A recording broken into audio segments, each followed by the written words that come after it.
Okay. So, Namaste. My name is Shalini Mishra.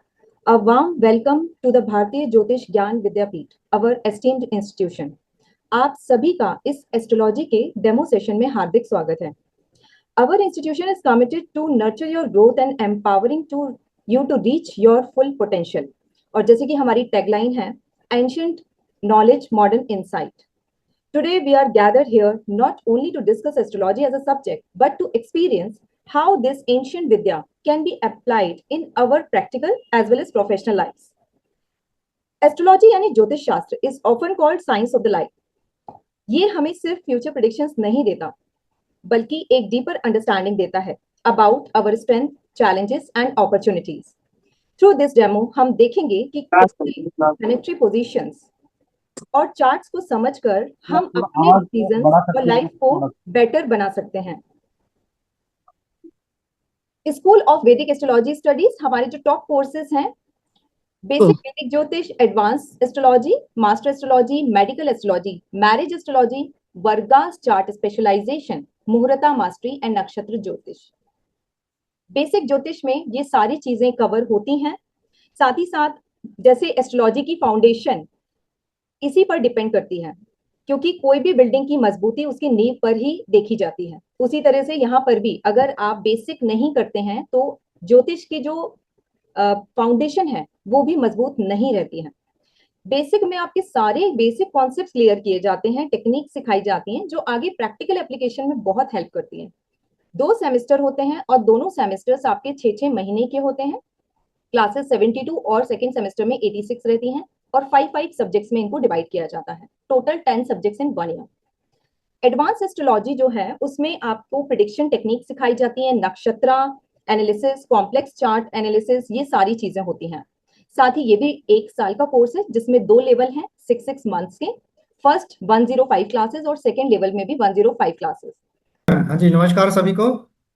मेरा नाम विकास काशिप है। मैं अपने इंस्टीट्यूट के आपका हमारा इंस्टीट्यूट का विजन क्या है, देखिए आज की डेट में ज्योतिष में लोग बहुत सारे कोर्सेज करवाते हैं, कुछ फास्ट ट्रैक में करवाते हैं, शॉर्टकट करवाते हैं, और वो इस विद्या को जो है इस नॉलेज को डाउनग्रेड कर रहे हैं।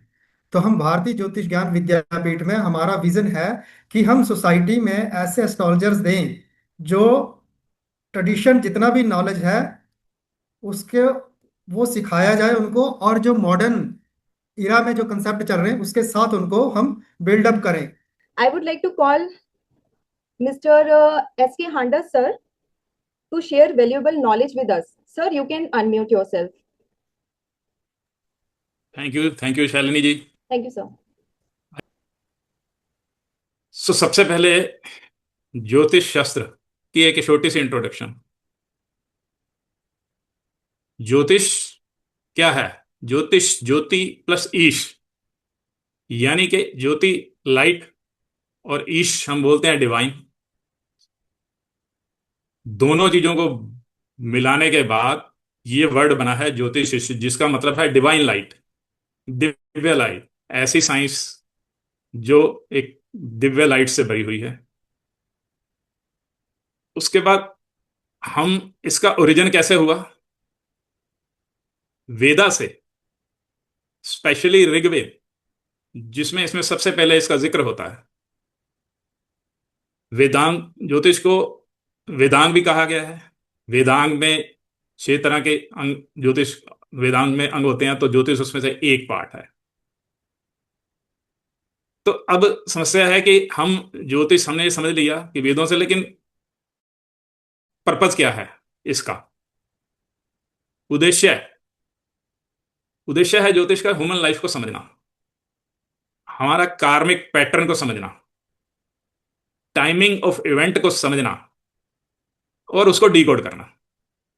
हमें सब पता है हमारी जिंदगी में ऊपर नीचे चीजें होती हैं, लेकिन इस ज्योतिष से हम उन सबको डिकोड करके ये समझ सकते हैं कि ये चीजें कब होंगी, कैसे होंगी, क्यों होंगी. क्यों का जवाब भी मिल सकता है, कब कब जवाब भी मिल सकता है, कैसे भी मिल सकता है. ये सब जवाब इस ज्योतिष, इस साइंस के अंदर छुपे हुए हैं. जरूरत है उनको डिकोड करने की. तो कैसे करेंगे डिकोड? हमारे इस इंस्टीट्यूट में इसको डिकोड करना भी सिखाया जाता है, जिससे अपनी अपनी लाइफ को आप बेटर बना सकते हो, एक एक डायरेक्शन दे देते हो। जहां आदमी भूल जाता है कि मुझे समझ नहीं आ रहा मैं किधर जाऊं, क्या करूं, मेरे साथ ऐसा क्यों हो रहा है, आप उस सबको अलाइन कर सकते हो। मान लो जैसे गाड़ी हम चलाते हैं, सड़क पे गड्ढा आता है, गाड़ी की अलाइनमेंट बदल जाती है, क्या करते हो आप? वापस जाते हो, गाड़ी के टायरों की अलाइनमेंट दोबारा कराओगे, गाड़ी फिर चल पड़ेगी। सेम चीज यहां है, लाइफ में गड्ढे आएंगे, ऐसा कोई नहीं है, वो हमारा कार्मिक पैटर्न है। वो गड्ढों से हमें निकलना है बच बच के, लेकिन वो तभी पॉसिबल होगा जब हम अपनी अलाइनमेंट, अपने प्लैनेट्स की अलाइनमेंट को समझ के उनको अलाइन कर लेंगे, तो लाइफ भी वैसे ही चल पड़ेगी जैसे हम गाड़ी की अलाइनमेंट करने के बाद गाड़ी चला पाते हैं।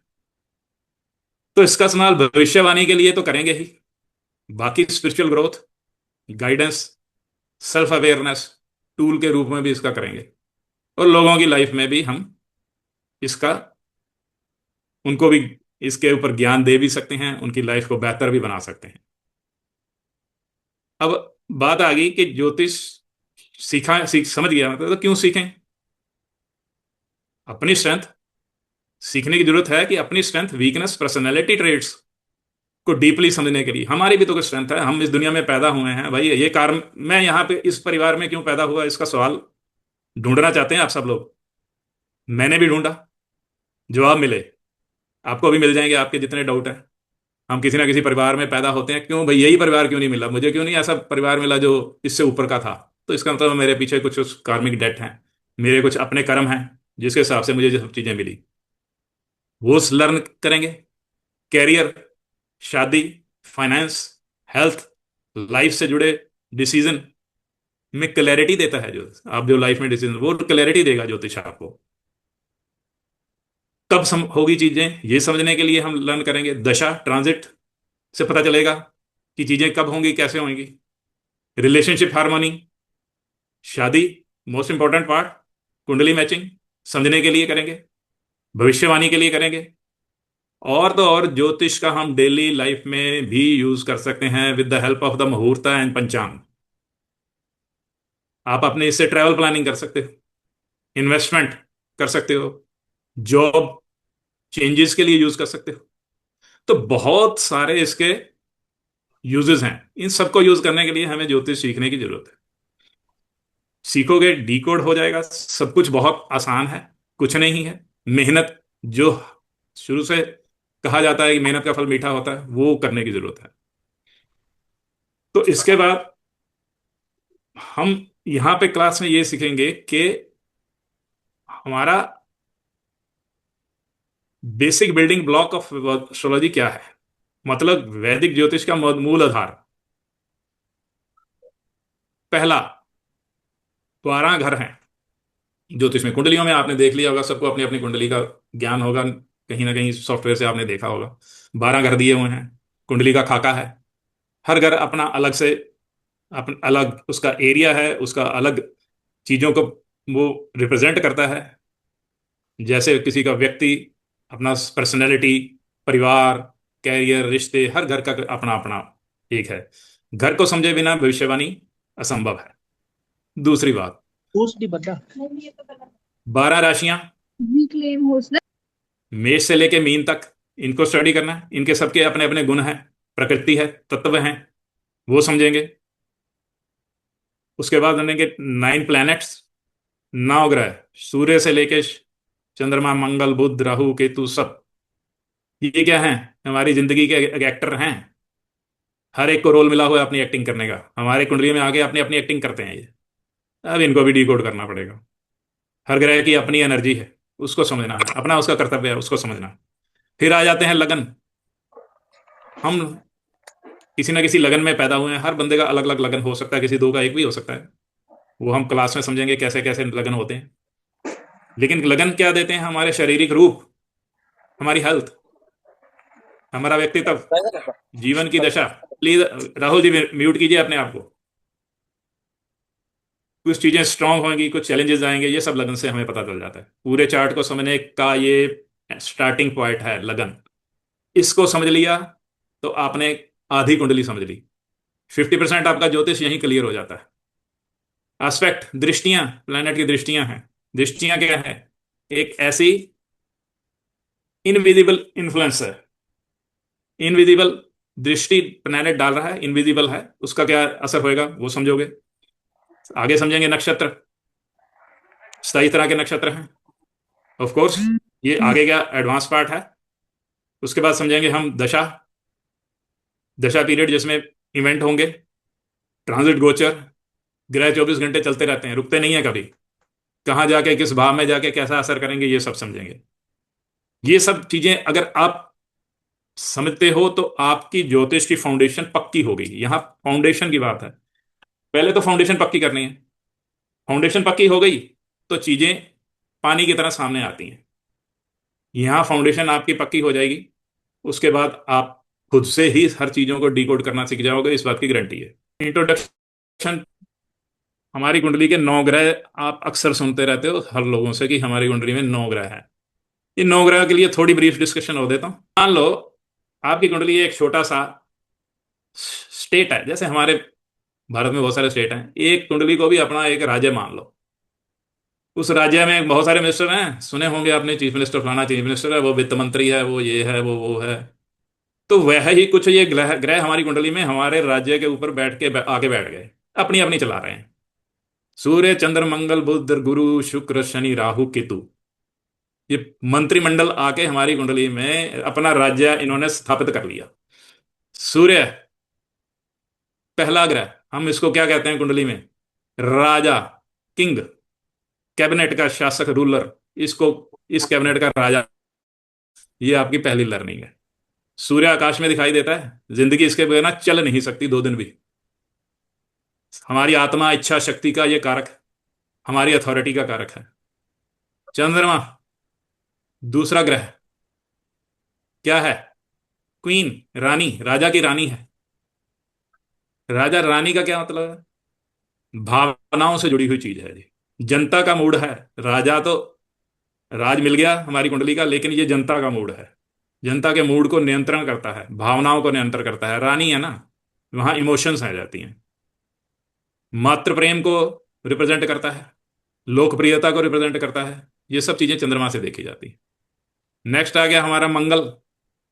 राजा के रानी के साथ सेनापति की जरूरत होती है, बराबर। उस उसको कमांडर दे दी मंगल को, सेनापति, डिफेंस मिनिस्टर बन गया हमारी कुंडली का। क्या देगा, हिम्मत, शक्ति, ताकत, करेज, बोल्ड डिसीजन, मसल पावर, ये सब इस सेनापति के काम है। ढूंढेंगे कुंडली में हमें क्या दे रहा है, मसल दे रहा है कि नहीं दे रहा, हमें हिम्मत दे रहा है कि नहीं दे रहा, कुंडली से डिकोड होगा, ऐसे तो आपको नहीं होगा। नेक्स्ट आ गया बुध। बुध क्या है, बुद्धि। राजकुमार है, प्रिंस, और इंटेलेक्चुअल है, जो राजा का सलाहकार भी है। कभी कभी राजकुमार भी राजा को सलाह दे देता कि पिताजी ऐसा ही कर लो, तो वही काम ये राजकुमार भी करेगा। बौद्धिक सलाहकार है, हमारी सोच विचार, योजना, जो हम योजना बनाते हैं उसका कारक है। योजना सफल होगी कि नहीं होगी कुंडली बताएगी। आगे चलिए, गुरु कौन है, एडवाइजर, राजा का सलाहकार, क्या करेगा, सलाह देगा राजा को अच्छी, तभी राज्य चलते हैं। बगैर राजा के सलाहकार के राज्य कभी नहीं चलते। पुराने कहानियां से उठा के देख लो, हर राजा के पास एक सलाहकार था। क्या देगा, मार्गदर्शन, मार्गदर्शन देगा, नैतिकता देगा, धर्म के बारे में बताएगा, कैसे धर्म से अपना राज्य चलाना है। आगे चलते हैं, राज्य बन गया, गुरु आ गया, राजकुमार आ गया, पैसा कहां से आएगा राज्य में, ये देगा शुक्र, फाइनेंस मिनिस्टर। क्या देगा, संपत्ति, विलासिता, लग्जरी, रिश्ते, शादी, सब शुक्र से मिलेगा। आगे चलते हैं, राजा को अभी बना रहे हैं हम, बस बनने वाला राजा हमारा पूरा। शनि, ये क्या है, जज। अब राज्य में उल्टे सीधे काम होंगे तो उसका फैसला भी तो लेना पड़ेगा। न्यायाधीश और जनता का सेवक, जितना लोअर तबका है उसका सेवक है ये, उन सबकी रक्षा ये करता है, और साथ ही साथ न्याय भी देता है कुंडलियों में। तभी 60 सती से हम भागते हैं, वो क्लास में समझेंगे। राहु, सब डरते हैं, क्या है ये, फॉरेन मिनिस्टर, ले जाएगा फॉरेन कंट्री, डिप्लोमेटिक, राजनयिक, यहां इसका काम है। जैसे हमारे भी वो फॉरेन मिलिट्री है, वहां डिप्लोमेसी चलती है ना चलती। तो ये राहु का काम है। Last and the least, Ketu क्या है? आखिर इतना कुछ करने के बाद स्पिरिचुअलिटी भी होनी चाहिए। अध्यात्म नहीं है तो लाइफ ही कुछ नहीं है। ऋषि है, संत है, यहां लेके जाएगा। तो ये हो गया, यही खाका आपकी कुंडलियों के अंदर बैठा हुआ है राज्य लेके। डीकोड करने के समझो तो आपको हर चीज का जवाब मिल जाएगा। चलिए जी, अभी तक हम सीख रहे थे और हांडा जी ने बहुत अच्छे तरीके से आपको समझाया कि किस तरीके से इंस्टीट्यूट के अंदर पढ़ाया जाता है। यहाँ पे अलग अलग सब्जेक्ट्स हैं। एस्ट्रोनॉमी है जिसमें तारों की डिटेल, इनके बारे में सब कुछ बताया जाता है। मैथमेटिक्स है जिसमें कुंडली किस तरीके से बनाई जाती है, कैसे लगन बनाया जाता है, कैसे मून, जो भी चीजें मतलब होती है मैथमेटिक्स, वो सारा उसके अंदर है। लेकिन हाँ, प्लस और माइनस करना, मल्टीप्लाई करना, ये आपको आता है, नो डाउट। हमारा इंस्टीट्यूट आपको एस्ट्रोलॉजी सिखा देगा। अब क्योंकि कई लोग बिल्कुल नए हैं, वो हो सकता है उनको अजीब सा लगे कि लगन जो बिल्कुल ही राह है। लेकिन आज हम, क्योंकि डेमो है, तो डेमो के अंदर ज्यादा डिटेल में न जाके सीधा छोटे छोटे हम सूत्र आपके साथ शेयर करना चाहेंगे। आपके चार्ट में चेक करिएगा, इस पूरे चार्ट के अंदर वीनस और राहु एक साथ बैठा हुआ किसी के चार्ट में है तो वो अनम्यूट करके हाँ कह सकता। चेक करिए, क्योंकि जो लोग अभी कह रहे थे कि मेरा लगन है, इसका मतलब कुछ ना कुछ तो जानते हैं। अगर किसी का वीनस और राहु एक साथ बैठा हुआ है चार्ट में, मेरा सवाल यह है, ध्यान से सुन लीजिए, और मैं आपसे चाहूंगा आप में से किसी के पास अगर ऐसी कुंडली है जिसमें वीनस और राहु एक साथ। आप थोड़ा हिंदी में बोल दे तो अच्छा होगा, तो समझ में आएगा। शुक्र और राहु कहीं भी इस 12 खानों के अंदर शुक्र और राहु कहीं भी बैठा हुआ हो, किसी का है? नहीं, एक साथ में बोल रहे, एक ही साथ में, एक ही घर में। किसी भी घर में है ना एक साथ बैठा हुआ? हाँ सर, हाँ। हाँ जी, यस सर, है सर। चलिए चेक कर है लीजिए। सर, आपका लाइफ 6th हाउस में। पार्टनर, अगर शादी हुई है तो आपका लाइफ पार्टनर डिप्लोमेटिक होगा। और सर मुझे बचपन से पूछना है, एक सर ये एक कैसे देखेंगे? ऐसा है, आपके पास अगर कुंडली है, वैसे तो जो हम जब आपको क्लासेज लेंगे तो हम एस्ट्रोसेज पे कैसे बनाया जाता है चार्ट, अगर आपके पास अभी फिलहाल कुंडली है, जो नए हैं उनको शायद इतना ना पता लगे अभी, जो बिल्कुल राह है, क्योंकि उसको लिए तो फिर 1 घंटे की क्लास सिर्फ इसी में लग जाएगी कि एस्ट्रोसेज में कैसे निकाला जाता है, कैसे ऐप डाउनलोड होता है। तो आज हम डेमो कर रहे हैं, तो इसलिए जो लोगों के पास चार्ट है, आपके पास कोई कुंडली है, कहीं भी शुक्र और राहु इकट्ठा लिखा हुआ है, मेरा सवाल वो था, मैं उसका जवाब दे रहा हूं, राइट? हाँ जी, यस वाइफ सर, है 6th हाउस में है। लाइफ पार्टनर जो है वो डिप्लोमेटिक होगा, और लाइफ पार्टनर के घर के पास या तो मस्जिद होगी या कब्रिस्तान होगा। ये है प्रेडिक्शन। ज्योतिष जो है आपको जीने का तरीका बताने के लिए है कि आपको जीना किस तरीके से। अभी मैंने बताया कि, लेकिन साथ में एक खूबी और भी होगी, शुक्र और राहु है तो शरीर के ऊपर एक काला मस्सा भी जरूर होगा, चेक कर लीजिए आप। अब अच्छा है बुरा है वो आपके उस मस्से के साइज पे डिपेंड करता है। अगर अंगूठा रखने के बाद अगर आप अपने मस्से पे अंगूठा रखते हैं, पूरा उसके ऊपर अंगूठा आ जाए और मस्सा बाहर नजर ना आ रहा हो, तो इसका मतलब शुक्र और राहु ये अच्छे रिजल्ट देगा, लाइफ जिंदगी में क्या अच्छे रिजल्ट देगा। लेकिन अगर वो मस्सा पूरा अंगूठे के नीचे आने के बाद भी नजर आ रहा है तो समझ लीजिए वो आपकी बात लगाए। मत्था बोलेगा तो समझ में नहीं आया। मस्सा होता है जो काले रंग का, कई बार जहां गाल पे निकल आता है, तिल टाइप, मोटा तिल जिसको बोलते हैं, ओके ओके ओके सर। वो मस्सा बोला जाता है उसको। Yes yes.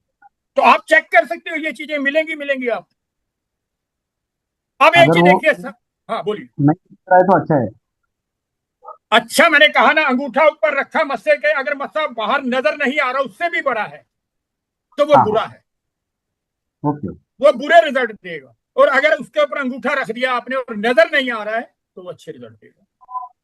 Okay okay. अब एक चीज और पूछना चाह रहा हूं, आप लोगों ने कभी देखा होगा एक कैसे लिखा जाता है?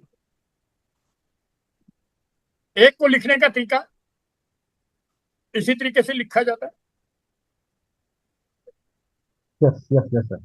और ये आपके चार्ट में कहीं ना कहीं तो एक आएगा। वो हो सकता है यहां आ जाए, वो हो सकता है यहां आ जाए, यहां आ जाए, कहीं भी एक आ सकता है। Yes yes. आप अपने चार्ट सभी हाथ में उठा के रखिएगा। अब एक नंबर का ये क्या नजर आता है? कोई आपको सीन ऐसा नजर आता है जहां पे इस तरीके का पोज बना होता है?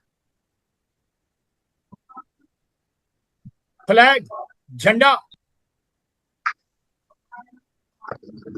फ्लैग को इसी तरीके से देखा जाता है कि नहीं? झंडे को इसी तरीके से देखा जाता है, ऐसे ही बना होता है झंडा।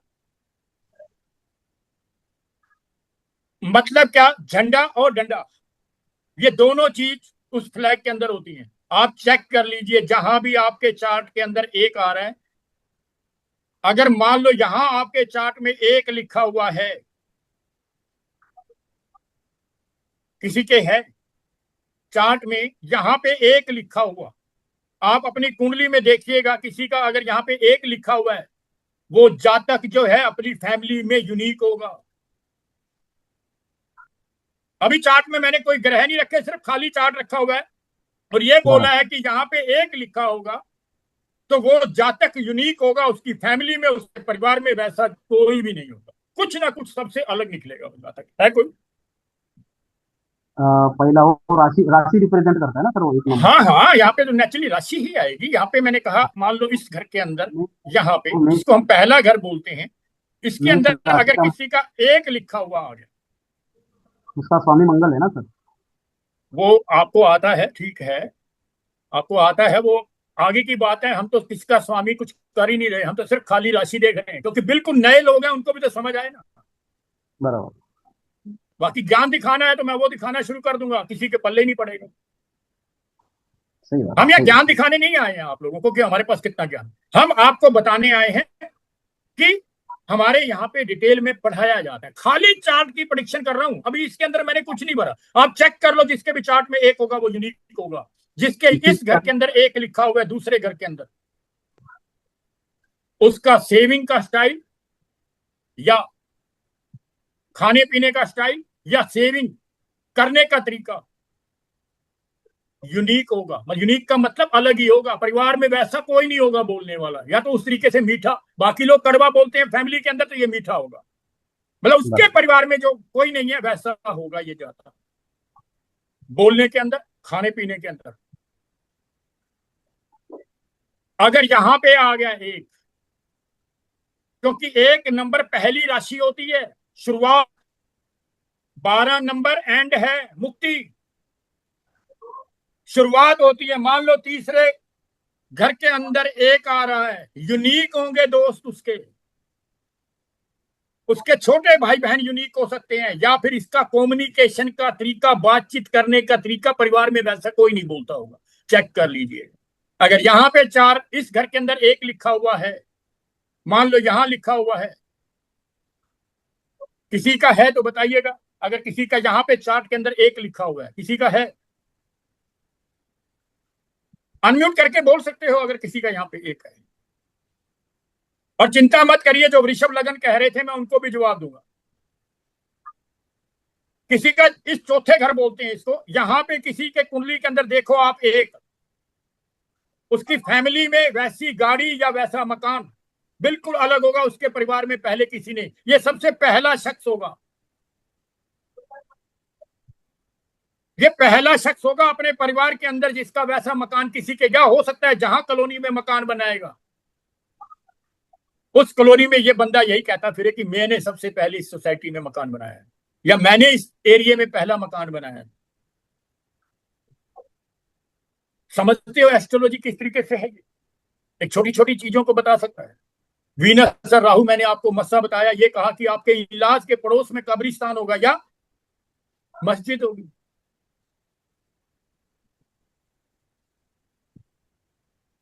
पांचवें घर के अंदर यहां पे एक आ गया, आपकी संतान यूनिक होगी, जिसकी भी यहां पे एक आ गया ना, हाँ अब वो यूनिक, यूनिक का मतलब अभी कुछ थोड़ी देर भी में हो देती हूँ सकता। जरा, मेरी है ना, अभी देती हूँ जरा, क्लास चल रही, बड़ा इंपॉर्टेंट है। मैं रीटा जी देती हूँ उठ म्यूट, के। रीटा जी म्यूट।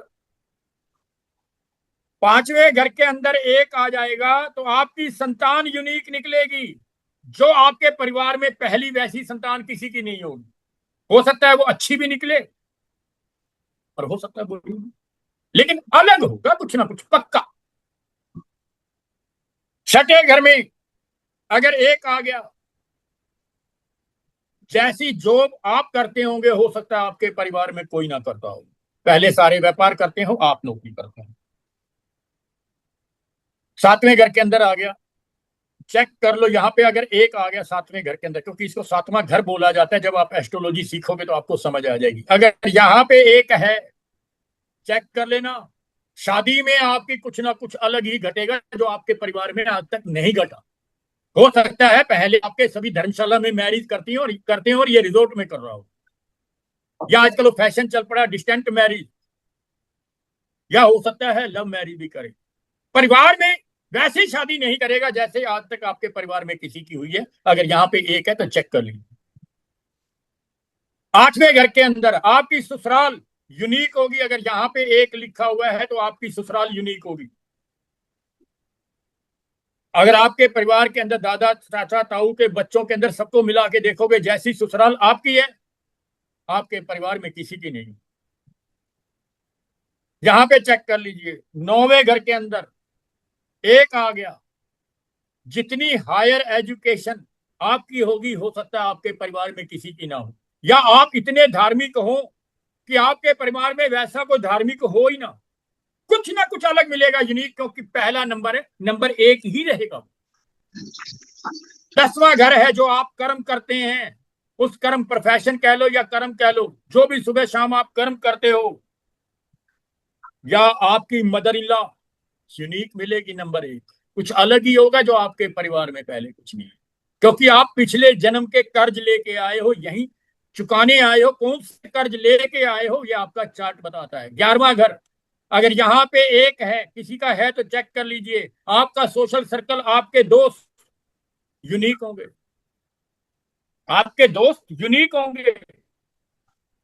12वां घर यहां पे अगर एक आ गया, हो सकता है आपके परिवार में पहले किसी ने कोर्ट कचहरी ना की हो, ये पहला शख्स है। हो सकता है इस जैसा जातक पूरे परिवार में पहले को खर्चा करने वाला पैदा ही ना हुआ हो, ये पैदा हुआ हो। अब किसी के सवाल इसके बारे में पूछना है या मैं आगे चलूं? म्यूट करके अनम्यूट करके आप, हाँ मैं उसका भी जवाब दे देता हूं। जो वृषभ लगन वाले पूछ रहे थे कि वृषभ लगन अपना का जो रिजल्ट, मेष राशि है वो सर्वश्रेष्ठता दिखाती है। आप हाँ क्या बोल रहे हो सागर जी? मतलब ये मेष राशि है, किसी भी घर में अगर है तो वो यूनिकता मतलब सर्वश्रेष्ठता दिखाएगी। हाँ यस बिल्कुल।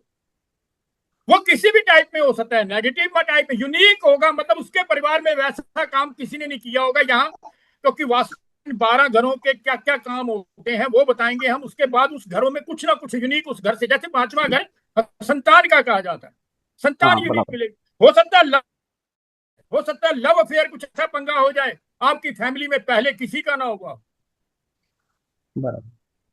क्योंकि सर ये राशियां आपके घरों का पहले माहौल बनाती है, ग्रह तो बाद में आते हैं। सारे रिश्तेदार हैं इन राशियों में ही, खाली चार्ट में मैंने कोई ग्रह नहीं बिठाया है। यही इसी नंबरों के हिसाब से आप देख सकते हो कि आपका दादा किस नेचर का है, आपकी बहन, आपकी बुआ, आपकी मौसी किस नेचर की है। सिर्फ खाली चार्ट में आप नंबर बना के लिख के दे दोगे तब भी पता लग जाएगा कि आपके, क्योंकि सारे रिश्तेदारों का है चार्ट। सर जितने 11th भी में क्या बताया आपने? 11th में मैंने बताया है सोशल सर्कल बहुत ज्यादा या यूनिक होगा। पहले वैसा सोशल सर्कल फैमिली में किसी का नहीं होगा, क्योंकि 11वां घर सोशल सर्कल का होता है। 11वां घर दामाद का भी होता है। हो सकता है आपका दामाद ऐसा मिले जो आपके परिवार में पहले किसी को ना मिला हो। पुत्र वधु, वो उसका घर भी है 11वां घर। हो सकता है आपको पुत्र वधु वो मिले जो आपके परिवार में आज तक किसी को ना मिली। मेरा कुछ 11वां है ना, सर ना, 11वें में एक है। हाँ 11 में एक है तो इन चीजों में से कुछ ना कुछ यूनिक मिलेगा, पक्का मिलेगा। क्योंकि एक नंबर है, झंडा तो गाड़ोगे ना वहां। सर मुझे ये पूछना है कि ये जो पहला, सर मुझे ये पूछना है ये जो पहला आपने पहला नंबर 1 है, ये किस चीज को रिप्रेजेंट कर रहा है? ये राशि को रिप्रेजेंट करता है। जी, और कौन ये सी राशि पहला सर? 1 नंबर राशि मेष राशि होती है, जी पहली जी, राशि। देखो ये ठीक चीजें है। तो अगर आप एस्ट्रोलॉजी सीखना चाहते हो, ये चीजें तो आपको ध्यान रखना पड़ेगा कि जी 12 राशियां आपको सीरियल वाइज याद करनी पड़ेंगी, वो काम आता है। पढ़ाना जी हमारी फैकल्टी का काम है, पढ़ाएगी हमारी जी फैकल्टी। देखो कुछ चीजें तो आपको खुद ही करनी पड़ेंगी। 12 राशि, 12 राशि के स्वामी, ये चीजें तो आपको याद करनी पड़ेगी। बाकी चीजें तो ठीक है, हमारी फैकल्टी इतनी मेहनती जी है कि वो खुद आपको सिखा देगी। अब एक चीज और है, चेक कर लीजिए, अगर यहाँ किसी का चंद्रमा है, किसी का 10वें घर के अंदर बोलते हैं इसको, एस्ट्रोलॉजी जीने का तरीका बताती है। चंद्रमा यहाँ पे किसी का भी है, किसी का है क्या? इस घर के अंदर चंद्रमा किसी का है? ऐसे नहीं भैया, थोड़ा सा इंटरेक्शन करते रहोगे, नहीं तो मुझे तो ये लगेगा कि मैं जैसे हाँ जी सर है। आप बताइए, जिसका हाल चाल पूछने गए कभी हॉस्पिटल में, वो ठीक हुआ या बीमार ज्यादा हुआ आपके आने के बाद? बच्चे का है सर, मतलब बच्चा में अभी वो ऐसा मतलब गया नहीं है बच्चा कभी। अच्छा चलिए, अब आप एक ही बताइए, यहाँ पे जिसका भी चंद्रमा लिखा हुआ होगा, चेक कर लेना, जिस बीमार का हालचाल, जिस मरीज का हालचाल पूछने जाएगा ना, उसकी तबीयत ज्यादा खराब करके आएगा। कुंडली जो वेदों के अंदर बताई गई है, कुंडलियां जीने का तरीका बताने के लिए थी, ये बताने के लिए नहीं थी कि मेरी शादी कब होगी, मेरे बच्चे कब होंगे। लेकिन वो प्रोफेशनल आ गया टाइम, आजकल कमर्शियलाइजेशन हो गई है हर चीज, तो इसलिए प्रोडिक्शन उधर चली गई। एक चीज बताओ, आप लोगों से पूछता हूं, क्या आप अपना भाग्य बदल सकते हो? नहीं सर। नहीं बदल सकते, तो फिर ये एस्ट्रोलॉजी क्यों? फिर किस लिए एस्ट्रोलॉजी सीखने का क्या फायदा, जब आप अपना भाग्य बदल ही नहीं सकते? मतलब कुछ उपाय भी रहेंगे ना उसका कुछ? उपाय क्या है? अलाइनमेंट है आपकी। जिस तरफ ग्रह आपको लेके जाना चाह रहे हैं, आप उस तरीके से बह रहे हो, तो आपको दिक्कत कम आएंगी। ये नहीं है कि लाइफ में कोई मुसीबत आएगी नहीं, सब उपाय हैं। हर चीज का उपाय भी नहीं है। क्या डॉक्टर के पास हर बीमारी का इलाज होता है? फिर एस्ट्रोलॉजर से उम्मीद क्यों कि हर चीज का इलाज इनके पास होना चाहिए? कई चीजें फिक्स है, कई चीजों को ट्रीट किया जा सकता है, हर चीज का ट्रीटमेंट नहीं है। अगर हर चीज का ट्रीटमेंट होता, कोई एस्ट्रोलॉजर बीमार ना होता और कोई एस्ट्रोलॉजर मरता भी ना। इनको कर्मों को अलाइन करना पड़ता है, उस तरीके से चलाना पड़ता है। कई बार सुना होगा ना, जेल की रोटी मंगा के घर में खा लो तो आपको जेल नहीं जाना पड़ेगा। क्या है कि आपको प्लेनेट चाहता है कि आपको जेल के अंदर लेके जाऊं, लेकिन आपने जेल की रोटियां घर बैठ के खा ली, तो आपने उसको अडॉप्ट कर लिया, उसको अपने साथ लगा लिया। ये है एस्ट्रोलॉजी। किसी का भी कहीं भी चेक कर लीजिए, सूर्य, बुध और वीनस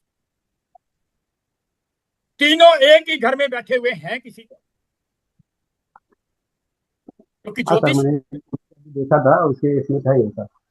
सूर्य, साथ में। बुध और शुक्र जिसका भी एक साथ एक ही घर के अंदर बैठा हुआ मिलेगा, एक ही चीज चलेगी, या प्यार चलेगा या व्यापार चलेगा। दोनों चीज एक साथ नहीं चलती हैं।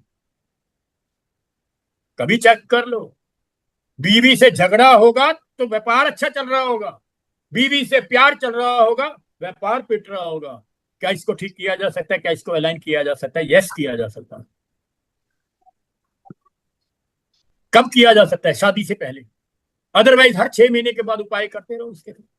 अगर एक बार शादी हो गई, फिर हर 6 महीने के बाद उपाय करना पड़ेगा। और अगर आपको बच्चे की कुंडली में पहले ही नजर आ जाए, तो आप अपना जीने का तरीका उस स्टाइल से बना पाए। ये ज्योतिष है। अब किसी के सवाल आप सामने आके जैसे भी जिस तरीके से जो पूछना चाहो आप पूछ सकते हो। हर हर आदमी का, हर जातक का स्वागत रहेगा।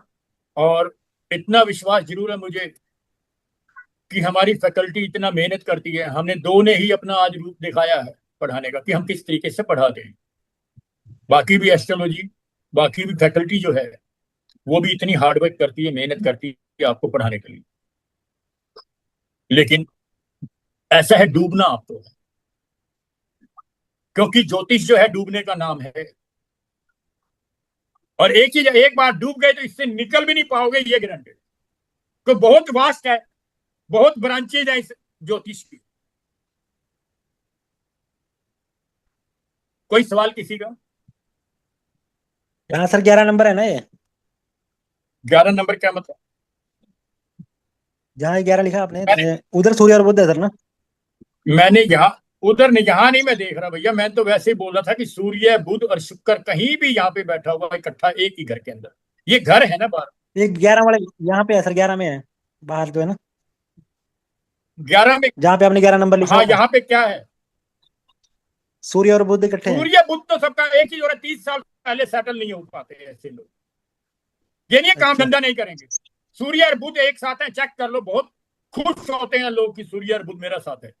जिसका भी सूर्य और बुध एक साथ बैठा है, चेक कर लो, व्यापार करे, नौकरी करे, 30 साल से पहले सेटल नहीं हो पाता।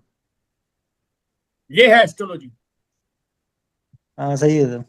30 साल के बाद थोड़ा सा राहत मिलती है, थोड़ा सा फिर कैरियर जो है चलना शुरू होता है। 30 साल से पहले कैरियर ही डामाडोल रहता है, डगमगाया रहता है ये आदमी। चलिए जी, आप लोगों के सवाल हैं तो वेलकम, अदरवाइज विकास काशिप जी आपको अब बताएंगे कि आपकी इस कोर्स की फीस क्या होगी, कितने टाइम का कोर्स रहेगा। तो उसके लिए सवाल आप उनसे पूछ सकते हो। हाँ, वृषभ लगन के बारे में किसी का सवाल था, कौन थे वो सजन जो वृषभ लगन के बारे में हांडा सर से पूछ रहे थे बार बार, मैं देख रहा था। चले गए क्या? नहीं तो अनम्यूट होके आप जवाब दे सकते हैं। जी मेरा ही था सर। आपका था, चलिए। वृषभ लगन की आपने अगर फोटो वृषभ की देखी होगी, बैल ही होते हैं। जी वृषभ के ऊपर बैल छिपा होता है, बहुत मेहनती होते हैं ये। सागर जी अपने आप को म्यूट रखिएगा। मनीष जी, ऐसे लोग बहुत मेहनती होते हैं, लेकिन मैरिड लाइफ इतनी अच्छी नहीं होती है। आप मैरिड हो क्या? नहीं। नहीं। इन लोगों की मैरिड लाइफ अच्छी नहीं होती। और बैल कैसा होता है? अपने काम में मस्त रहता है, कोई उसको टोके ना। और अगर उसके साथ कोई पंगा ले ले जाता, कभी लिया पंगा अपने बैल के साथ? क्या नहीं। करते हैं? अगर बैल किसी का दुश्मन बन जाए ना, फिर उसके क्या करता है? तब तक सींग मारता रहता है जब तक आदमी की जान ना चली जाए। मतलब इन लोगों के साथ दुश्मनी खतरनाक होती है। ये किसी को कुछ नहीं कहते, अपनी मस्ती में मस्त रहते हैं, अपने हार्डवर्क मेहनत करना ये इनकी नेचर होती है। लेकिन दिक्कत ये है कि जैसे इनके साथ कुछ छेड़खानी करेगा, कोई दिक्कत आएगी।